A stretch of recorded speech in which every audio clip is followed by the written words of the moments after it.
The PlayStation 5, with its cutting-edge graphics and tech, this thing has a lot to brag about. But one thing it can't brag about is its lack of games, especially when you compare it to the competition. When we talk about a console having games or no games, this usually refers to games like the ones right behind me right now. They're all made by companies that you kind of know about, like Next Level Games or the B1. Let's go band for band for a second. Nintendo, Microsoft, and Sony. They all have a console right now that we would consider their latest generation. This one, we have the Xbox, which I have outside, I'm not grabbing that, and we have the Switch. Whoa! Starting with the little dude. He has 178 little console exclusives. It makes a lot of sense when you think about it. They have the Paisano, and they have, you know, Pokemon. Just pretend this is an Xbox, okay? I'm not grabbing mine. And the little Xbox right here has 15 console exclusives. And of course, the Xbox Game Pass, which is really expensive now, has so many exclusives, it's a bit unfair. Especially when you consider what Nintendo has with their exclusives. Yeah, it wouldn't be fair at all. And finally,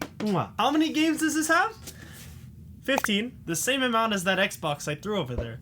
Wait a minute, this thing doesn't have games on it? Well, at launch, the PlayStation 5 only had 5 console exclusives. Those being Astros Playroom, which came with your PlayStation, Demon Souls, which was a really good start for them, Destruction All-Stars. Yeah, it died a couple of years ago, which sucked. It's actually really sick, and I wish more people gave it a chance. Even making it free didn't seem to save it. The world just wasn't ready for it, you know? They also had Horizon, but that's an industry plant, and then Ratchet & Clank was there too. They did good. That's 3 out of 5 hits, right? That's not the best way to start off a console like this. PlayStation 5 finds itself in a very difficult situation. It's intersecting with the life cycle of another console. This thing has to coincide with the PS4, arguably one of the most popular consoles for a reason. So to start off with 5 games, 3 out of the 5 being like, wow, this is awesome, that just wasn't gonna work. Especially when you consider that the PS4 had 58 console exclusives. That's almost 4 times as many as it has right now. So why would anybody geek out and go and get this thing?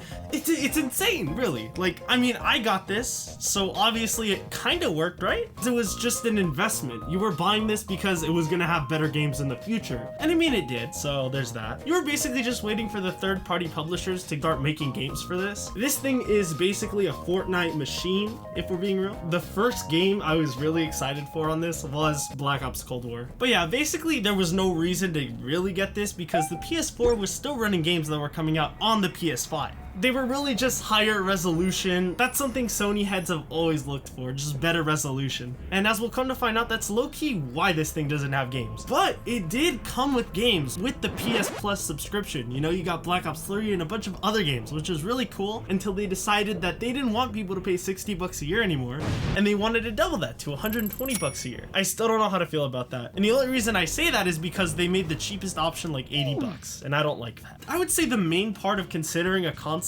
is what games are on it, because anything can run YouTube, Hulu, whatever. One of the main reasons I own a Switch isn't because of the hardware, it's because of the games it can run. Doom 2016. Okay, I'm being real, I have a lot of Mario games, but that's because these are all exclusive to this thing. Well, not this, but this, yes. But see, that was the problem with this thing. There wasn't that many games yet where I could be like, oh, I got this because it has...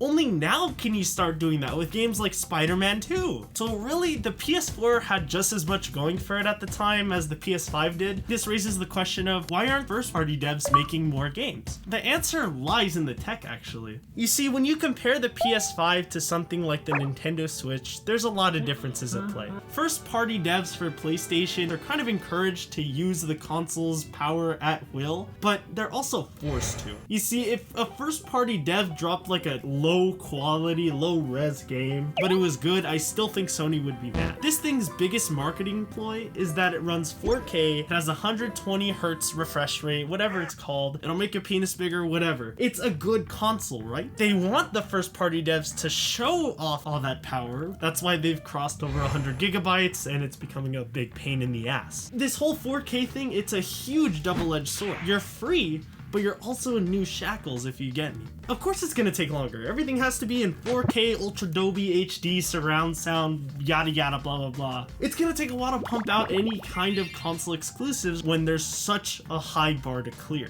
Now contrast everything I said with the Nintendo Switch. It's actually harder for devs sometimes because they have to work around how small the files can be. I mean, this thing will explode if you...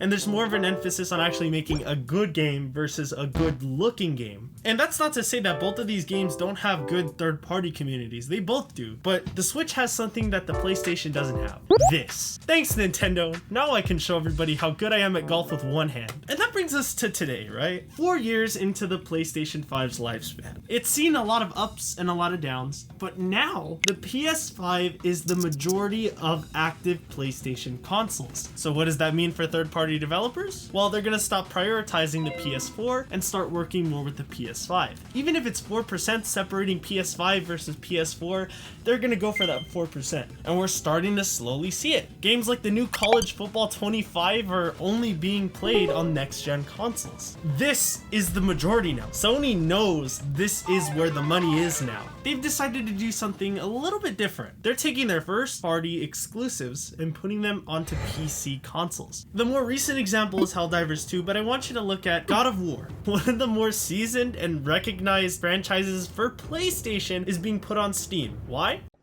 Money! Starting to turn away from 45% of your market hurts. So why not open the new avenue? And they're starting to do that. God of War Ragnarok comes out later in September of 2024. They're trying to get as many people into the PlayStation 5 ecosystem as possible.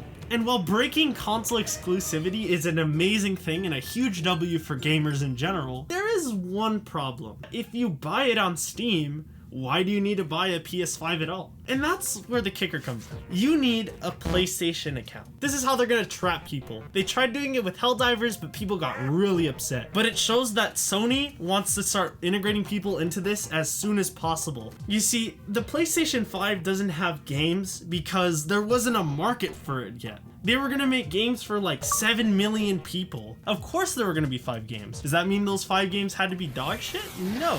As much as I dream of a world where I can go from Super Mario to Forza Horizon on this bad boy, we're a long way away from that. In fact, the thing we should be preparing for is this thing becoming the main console. When the PS5 Pro comes out, or whatever it's gonna be called, that's when the takeover really begins. And we're gonna start seeing a lot more console exclusives come up. Especially when you consider things like the Switch 2 and the Xbox Series X mini fridge coming out very soon. Things are changing. And pretty soon, this thing might have more than 15 games. The first 4 years were probably just a warm-up. But while we wait for this thing to get new games, why not go watch this video? It helps a small channel like me grow if you go and watch it. If you do it, I'll give you a kiss. Well, I could just do that for free. Mwah! Okay, bye-bye. It's okay. You release games when you feel like it.